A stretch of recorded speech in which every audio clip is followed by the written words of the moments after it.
Rob was very glad to weigh in and share with all of us the challenges that he faces in his budget.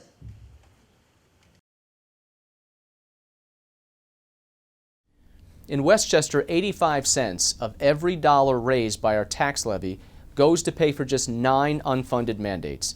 That's 15 cents left for what our residents think is important. How's that for broken? The biggest unfunded mandate is Medicaid. At $54 billion a year, New York spends more on Medicaid than Pennsylvania and Texas combined. The bill Albany sends to Westchester is more than $200 million. The broken part is that we have no say when it comes to costs, no ability to set limits on coverage or eligibility. Is it any wonder why the cost per enrollee, the bill that we're sent, is 75% higher than the national average? You know, the intentions behind Medicaid are good, but the finances are a mess and it can't be sustained. A first step toward cost containment would be for the state to give counties at least some authority over how Medicaid dollars are spent in their own jurisdictions. Fixing the mandate mess requires that we unite as counties. Westchester is ready, and I want to thank County Executive Odell for bringing us together on these important issues.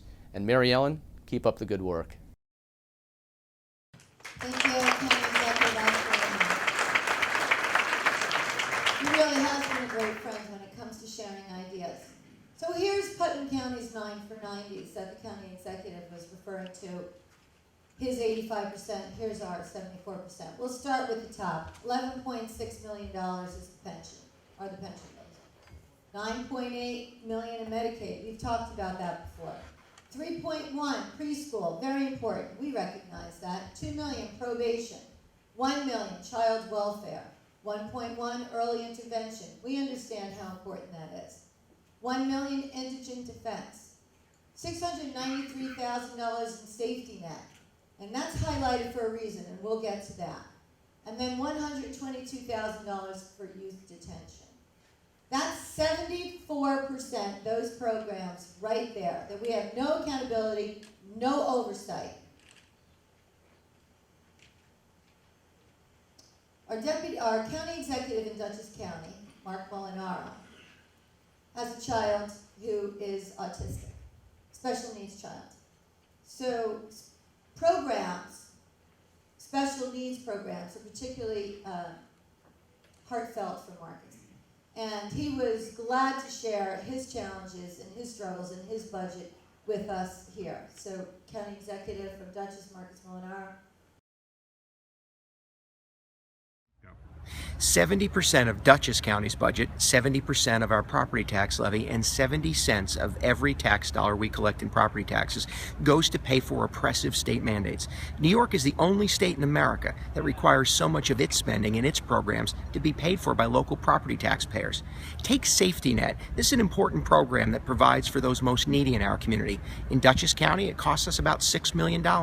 If Albany would just pay for the 50% they claim they are supposed to pay, it would save us $1 million. 70% of Dutchess County's budget goes to pay for oppressive state mandates, and that's why the message your county executive, Mary Ellen Odell, is sending is so very important, and we're proud to stand with her. Thank you, Marcus. So to get the point, we're all in this together. This is not, again, because we haven't managed our assets or optimized our resources. It's because we need legislation from Albany to stop the shifting of program funding down to the counties. So you've seen the 9 for 90 programs, which equal $30.5 million. Now I'm going to go introduce some of the other programs that we here in Putnam County are forced to pay for. We have social services and mental health. Are they important, as County Executive Estimino said? Of course they are. But we're spending $24.1 million without any accountability or oversight. Our sheriff and our jail, $15.5. Highways and facilities, $12.3 million. And then we partner with the MTA and we subsidize and we add on $1.5 million for the MTA. And there are 200 more mandates. We would be here till tomorrow. But we have 2 that I want to highlight tonight.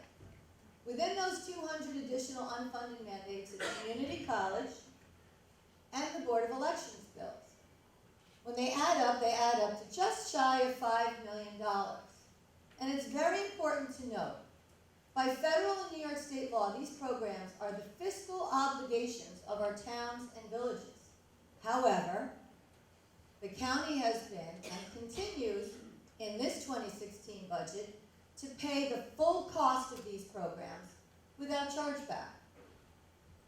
And you should also note that these two programs alone are nearly 12 times the value of our 2016 tax cap. So what am I saying? I'm saying if I shifted these costs to the towns, we'd be in really good shape tonight, wouldn't we? But we don't shift. We partner. We share. And again, you can see the numbers and the inequity and the unbalance of what we're managing when we try to balance our budget. $106.7 million in mandated costs, 70% of our expenses, against our quality of life services, 44.7.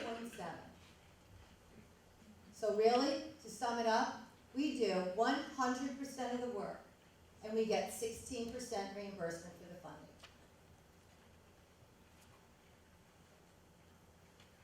The trending for mandates, the 2013 adopted budget, $101 million. The 2014 adopted at just shy of 103, or a $1.5 million increase. The 2015 adopted another increase of $350,000.